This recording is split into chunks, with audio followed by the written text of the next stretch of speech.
आए न मालमवा।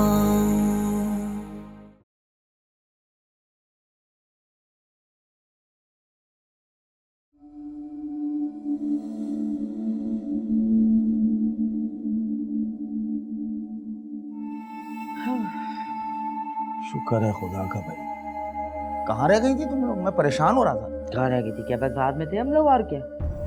ऐसी क्या अफरा तफरी हो गई? कौन सी उफ्ताद आन पड़ी? अगर बंदा बाजार जाता है तो किसी को बता के तो जाता है ना। तुमने सना से कुछ कहा और मैं इधर तुम्हें फोन मिलाए जा रहा हूँ तो तुम लोगों का फोन बंद मिल रहा है। क्या है ये? हमारी मर्जी है, जहाँ चाहे आए और जहाँ चाहे जाए। किसी को बताने की हमें जरूरत नहीं है। अच्छी तरीके से मुझे मालूम है ये आपके कान जो है ना आपकी बहू साहिबा ने भरे हैं। सुबह से तजस्सुस में थी कि हम दोनों कहाँ जा रहे हैं। तुम्हें तो आदत है दूसरों पर इल्जाम लगाने की, बजाय इसके कि अपनी गलती मानो। दूसरों को बुरा भला कहने से तुम बाजी नहीं आती।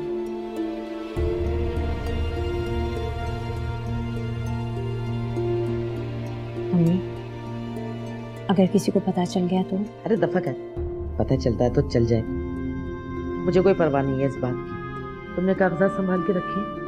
हाँ मम्मी, कागजात तो मैंने संभाल कर रखती है। बस अब ये मिलते ही सबको पता चल जाएगा, इसको भी पता चल जाएगा। अब किसी से छुपाने की कोई जरूरत नहीं है। लेकिन अम्मी, अरशद और अब्बू को पता चल गया तो वो बहुत नाराज होंगे।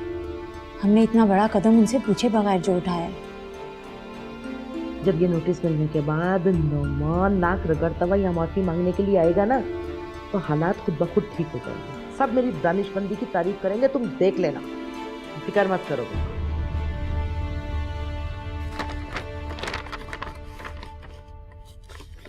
ये लीजिए जनाब, आप दोनों के लिए गर्मा गर्म कॉफी। ये क्या है? खुला का नोटिस।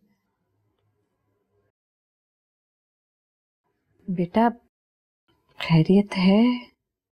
जी खाला जान, इन्होंने खुला का नोटिस भिजवाया है। नमान बेटा, अब हिना ने खुला का नोटिस तुम्हें भिजवा दिया है। एक तरीके से वो ये तो तुम्हारी बीवी नहीं रही ना, तो मेरा ख्याल है तुम उसको तलाकनामा भिजवा दो ताकि वो अपनी जिंदगी नए सिरे से शुरू कर ले। और बेटा तुम भी अपनी जिंदगी की शुरुआत हंसी खुशी कर लो। मेरा मशवरा तो यही है। खाला जान वो अपने बाप के घर बहुत ज्यादा खुश है। जब गई थी तो कह के गई थी कि मैं हमेशा के लिए जा रही हूँ, और अभी तक वो अपनी बात पर कायम है। इसलिए अब हिना के लिए इस घर में कोई भी जगह नहीं है।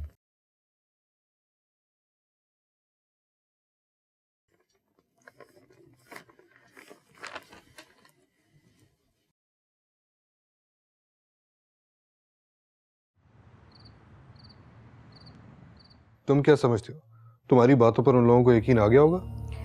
किसी और का तो पता नहीं, लेकिन हरीबा के लिए मैं जरूर कह सकती हूँ कि हाँ, उसे जरूर आ गया होगा मेरी बात पे यकीन। मैं जानता था कि वो ये सुनकर दहल जाएगी। वो आज भी दिल ही दिल में मुझसे बहुत मोहब्बत करती है। अच्छा, अगर ऐसा ही था तो उसने तुमसे तलाक क्यों ली? तुम लोगों का भी यही है, जब तक हम औरतें पास होती तब तक उनकी कदर नहीं करते। जरा सा दूर हो जाए तो उनके प्यार का एहसास होने लगता है। तुम्हारे खातिर मैंने अपने बाप की दौलत ठुकरा दी। बार बार जाके हरीबा के घर मुझे झूठ बोलना पड़ता है, और तुम्हें अभी भी मेरे प्यार का एहसास नहीं हो रहा। अरे तुम नाराज क्यों हो रही हो? अभी तो हमारे अच्छे दिन आने ही वाले हैं। यूं ही मैं अरीबा से अपनी जायदाद वापस ले लूंगा। तुम्हें मैं सबसे पहले हनीमून पर लेकर जाऊंगा और तुम्हारा मनपसंद तोहफा तुम्हें लेकर दूंगा। अब खुश?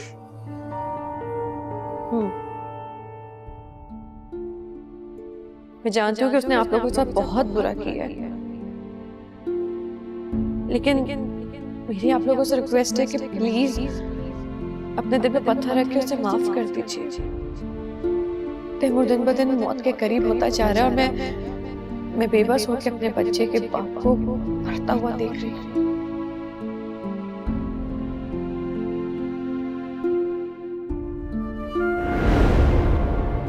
प्लीज एक बार तैमूर को माफ कर दो।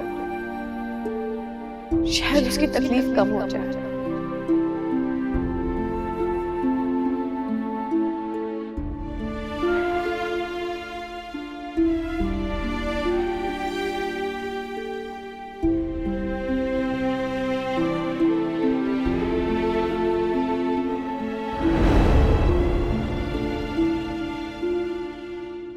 सिर्फ एक बार अरीबा घर आकर तैमूर को माफ कर दे,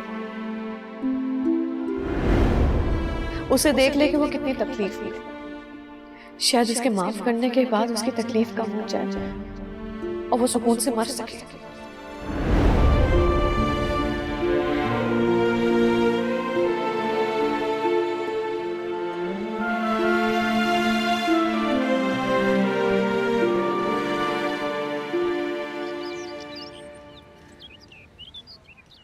कितनी देर लगेगी? कॉफी अभी तक नहीं आई।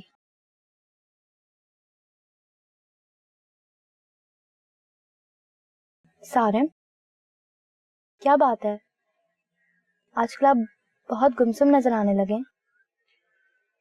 कुछ नहीं, बस दादू के बारे में सोच के थोड़ा सा परेशान। क्या हुआ दादू को? उनकी तबीयत तो ठीक है? तबीयत तो ठीक है, लेकिन न जाने क्यों ऐसा लगता है जैसे मैं उन्हें खुश नहीं रख पा रहा। बस इसी बात का दुख है। हाँ तो कर लेते आप उन्हें खुश। क्या जरूरत थी आपको मुझे प्रपोज करने की? कर देते उनकी खुशी पूरी। नादिया, इसमें इस तरह मुंह बनाने की क्या बात है? सिर्फ एक छोटा सा प्रॉब्लम तो शेयर किया है तुम्हारे साथ। सारिम, आपको ये छोटा प्रॉब्लम लग रहा है, आगे जाके हमारी जिंदगी का एक ही बड़ा मसला बन जाएगा। पता नहीं नादिया, मैं किसी भी तरह दादू को मुतमईन नहीं कर पा रहा। मैं तो चाह रहा हूँ कि तुम जल्दी से उस घर में आओ, दादी से उनके सर का बोझ अपने सर पर ले लो, उस घर को संभालो और उनका दिल जीतने की कोशिश करो। जो शक व शुबहात उनके दिल में है उन्हें दूर करो। खिदमत क्या चाहती हैं आपकी दादो? कि मैं दिन रात उनकी सराहने बैठ के उनके पैर दबाऊं? या उनको कोई मुफ्त की मुलाजमा चाहिए जो दिन रात उनकी खिदमत करे? मैंने ये तो नहीं कहा। सारिम, आपकी दादो चाहती है कि कोई लोअर बैकग्राउंड से ऐसी बहू लेके आए जिसे अपने इशारों पे नचाए वो। Nadia, behave yourself.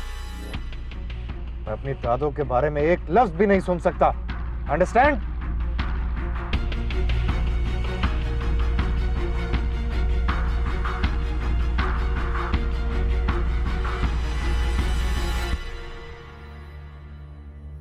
ये लीजिए अम्मी, चाय। वैसे नीलुफर, सांप भी मर गया और लाठी भी नहीं टूटी है ना। खुद ही अपना घर उजाड़ के गई है भाई, हमें कुछ करने की जरूरत ही नहीं। घर छोड़ के चली गई और अपने मुंह से तलाक भी मांग रही है। लेकिन अम्मी, ये भी तो हो सकता है ना कि वो उस औरत की कोई चाल हो। अरे छोड़ो, ऐसे लोगों की चालाकियों को तो मैं अच्छी तरह समझती हूँ। ऐसे चालाक लोग खुद अपनी जाल में फंस जाते हैं। भाई हमें तो कुछ करने की जरूरत ही नहीं पड़ी है ना, खुद ही चली गई। ना इसमें तुम्हारा कसूर है ना मेरा कसूर है। लेकिन अम्मी, ये तुम फिक्र मत करो। वैसे भी तुम देखो, नमान के दिल में कौन सी हिना के लिए मोहब्बत थी। अगर मोहब्बत होती तो वो आज दूसरी शादी करता, और हमने वैसे भी कौन से कनपट्टी पे बंदूक रख के उसको शादी करने के लिए कहा था।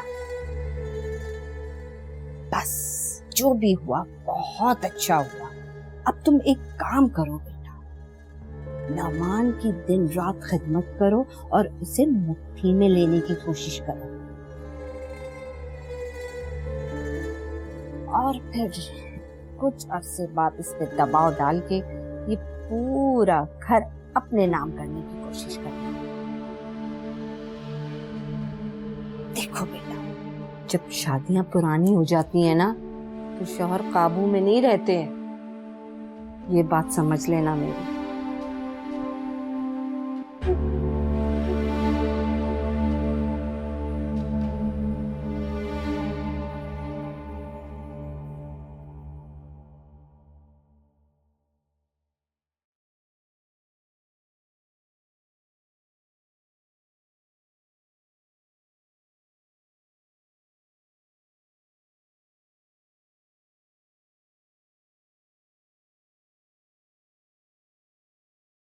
भैया क्या बना है खाने में? बहुत भूख लग रही है कसम से, जल्दी से ले आओ खाना।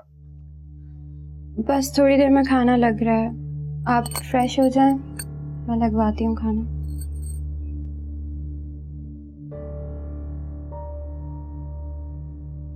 क्या बात है सना, मुझे तो कुछ खोई खोई सी लगी। सना क्या बात है, तुम मुझसे कुछ बात छुपा रहे हो? देखो सना, कोई तो बात है जो तुम मुझसे छुपाने की कोशिश कर रही हो, बताओ क्या बात? वो नुमान भाई से बात हुई थी, वो बता रहे थे कि हिना बाजी ने उन्हें खुला का नोटिस भेजा है। क्या?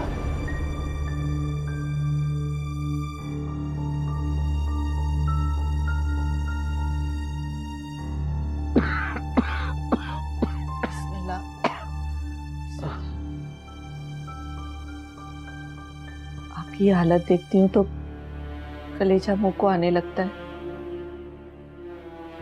अब मुझे अपनी गलती का एहसास हो रहा है। अगर हम किसी का सहारा ढूंढ लेते तो आज हम इस तरह अकेले तो ना होते। मैंने और अरीबा ने बहुत बुरा किया नुमान के रिश्ते से इनकार करके। मैं अब समझ आया ना कि नुमान के साथ मिल जाता तो किस कदर गनीमत होती। मैं अपनी बेटी का दुश्मन थोड़ी हूं जो उसे किसी शादीशुदा मर्द के पल्ले बांधने चला था। सिर्फ दौलत मिल जाना सब कुछ थोड़ी होता है। औरत जात के लिए एक मर्द के सहारे की उससे ज्यादा जरूरत पड़ती है। मुझे क्या पता था कि आप अपने अंदर इतनी बड़ी बीमारी छुपाए हुए, आपने खबर तक नहीं होने दी, वरना मैं सारिम का इंतजार न करती और नौमान का रिश्ता कबूल कर लेती। अरीबा के अब्बू, कभी कभी मुझे बहुत शिकवा होने लगता है।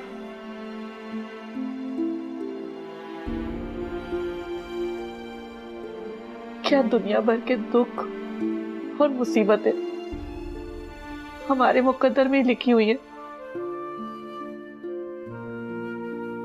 पहले मेरी अकलौती बेटी का घर न बस सका, क्या क्या परेशानियां देखी उसने, और अब आपकी हालत। ऐसा नहीं है नसीम बेगम, हर हाल में खुदा का शुक्र अदा करना चाहिए। जब सकीना और उसकी बेटी को राज करते देखती हूँ तो कलेजे पे सांप लौटने लगते हैं। किस कदर ऐश कर रही है ना अपने ससुराल में। दुनिया भर की नेमतें हैं उसके पास, और वहां अरशद अपनी बीवी के साथ खुशहाल जिंदगी गुजार रहा है। और अब तो उन्होंने नया काम भी शुरू कर दिया, और हमारे साथ तो उल्टा हिसाब हो रहा है। ये सब तुम्हारे जहन के खराफात है नेकबख्त। अगर हिना वहां राज कर रही होती तो नुमान दूसरी शादी के बारे में कभी नहीं सोचता। इसी बात से तुम हिना की खुशगवार अजवाजी जिंदगी का अंदाजा लगा सकती हो। अरशद अपनी बीवी के साथ जरूर खुश है, लेकिन माँ बाप के आए दिन के इल्जामात और लड़ाई झगड़े ने उसकी जिंदगी अजीरन कर रखी है। रही तैमूर की बात तो उसका हशर तुम्हारे सामने है। अल्लाह सबके साथ इंसाफ करता है। रही मेरी बात, तो सेहत और बीमारियां तो सबके साथ साथ चलती रहती है। इससे आदमी को घबराना नहीं चाहिए, बल्कि हिम्मत से हालात का मुकाबला करना चाहिए।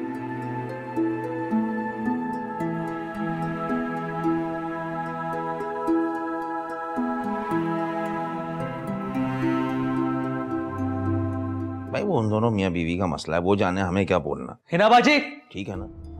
हिना बाजी, क्या हुआ भाई, खैरियत तो है? या आप हिना बाजी से पूछें कि वो आजकल किन इरादों में है। ए, खबरदार जो बहन से ऊंची आवाज में बात करने की कोशिश की तो तेरी बीवी कमरे के अंदर तेरे कान भरती है और तू बाहर आकर हम माँ बेटे पे कुत्ते की तरह भौंकने लगता है। सनमुरीद नहीं का। अरे अम्मा आप तो कुछ बोले ही ना बीच में, आपकी नहीं मुदाखलत की वजह से ना ये सारे मसला पैदा हुआ है। मैं भाई हूं हिना बाजी का, भाई चाहे छोटा हो या बड़ा, बहनों से पूछने का हक रखता है। एक आराम से तसल्ली से बात करो, बैठकर बात करो। घर में दादागिरी अच्छी नहीं होती। पूछा आप हिना से किसकी इजाजत के साथ उन्होंने नुमान भाई को खुला का नोटिस भेजा है। क्या खुला का नोटिस? कब भाई, कैसे और मुझे बताए बगैर? भाई हमने किसी को नहीं बताया, क्या जरूरत थी बताने की। कोई इतनी बड़ी बात थोड़ी थी, मामूली सा नोटिस था, उसको बस एहसास दिलाने के लिए भेज दिया। खुला के नोटिस को तुमने मामूली समझ रखा? अरे यहाँ तो माएं बेटियों के लिए तलाक का लफ्ज मुंह पर लाते हुए लरसती हैं और तुमने खुला का नोटिस भेज दिया सिर्फ इसलिए कि नुमान जो है वो धमकी में आ जाए, दबाव में आ जाए। पहले उसको घर लाके बिठा लिया और अब नुमान को डरा रहे हो। क्या तरीका है भाई? और अब वो तो इन प्रोसेस में भी नहीं जाएंगे, डायरेक्ट तलाक का नोटिस भेजेंगे इसको, और कुछ नहीं। बाबू, मुझे तो अम्मी ने कहा था ऐसा करने के लिए, कि अगर मैं ऐसा करूंगी तो नुमान खुद ब खुद छुप जाएगा। माफी मांगने आए हो? तुम औरत होके उसके सामने झुकने को तैयार नहीं हो। वो मर्द है, मर्द कभी नहीं झुकेगा। भाई कुछ नहीं होता, आप दोनों बाप बेटे को तो बस राई का पहाड़ बनाने की आदत है। क्या हो जाएगा, एक मामूली सी नोटिस ही तो है। साल तलाक के केसेस चल रहे होते हैं अदालत के अंदर, क्या होता है? कुछ नहीं होता है, यहाँ भी कुछ नहीं होगा। आएगा नुमान, माफी मांगेगा, बस। ये आपकी भूल है अम्मा, अब बहुत देर हो चुकी है। नुमान भाई को हिना की जुदाई का रत्ती बराबर भी एहसास नहीं होगा, और मुझे तो लगता है ये खुले के नोटिस के बाद ना अदालती कार्रवाई से बचने के लिए डायरेक्ट जो ना तलाक का नोटिस भेजेंगे नुमान भाई। ना बाजी, मैके में कुछ दिनों के लिए ठहर जाना एक अलग बात होती है, लेकिन तलाक का दाग लेकर घर बैठ जाने वाली औरतों को तो साया भी उससे कतराने लगता है।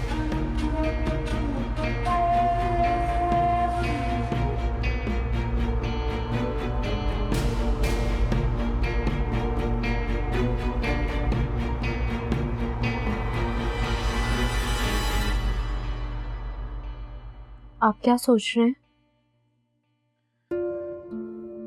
सोच रहा हूँ कि कोई औरत इस कदर नादान हो सकती है जो खुद अपने हाथों से अपना घर तबाह कर दे। नीलूफर, मैं तो ये समझता था कि हिना जो कुछ करती है नादानी में करती है, लेकिन नहीं। जब उसने खुला का नोटिस भिजवा कर ये प्रूफ कर दिया कि वो मुझसे बहुत ज्यादा नफरत करती है, ये सब चीजें करके उसने अपनी नफरत का इजहार किया।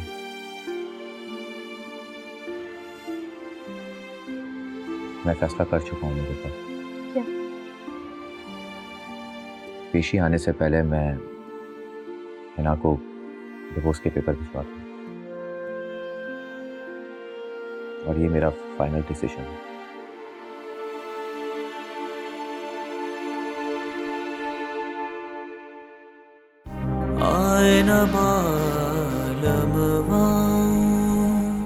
कुछ भी हो अम्मी, मैं ये जमीन और जेवरात किसी को दे दूंगी, लेकिन मैं अपने पास नहीं रखूंगी, किसी ट्रस्ट या यतीम खाने में दे दूंगी। आखिर आप चाहते क्या हैं? कि मैं शादी के बाद आपके घर आ जाऊं, आपकी दादों की खिदमत करूं, उनकी तीमारदारी करूं? सारे मैं आपसे शादी करना चाहती हूं, आपके घर की मुलाजमा नहीं बनना चाहती। क्या अगर तुम्हारी वालदा बीमार हो तो क्या तब भी तुम अपने दिल के अरमान पूरे करने में लगी रहोगी? क्या उनकी खिदमत करने से तुम उनकी मुलाजमा बन जाओगी?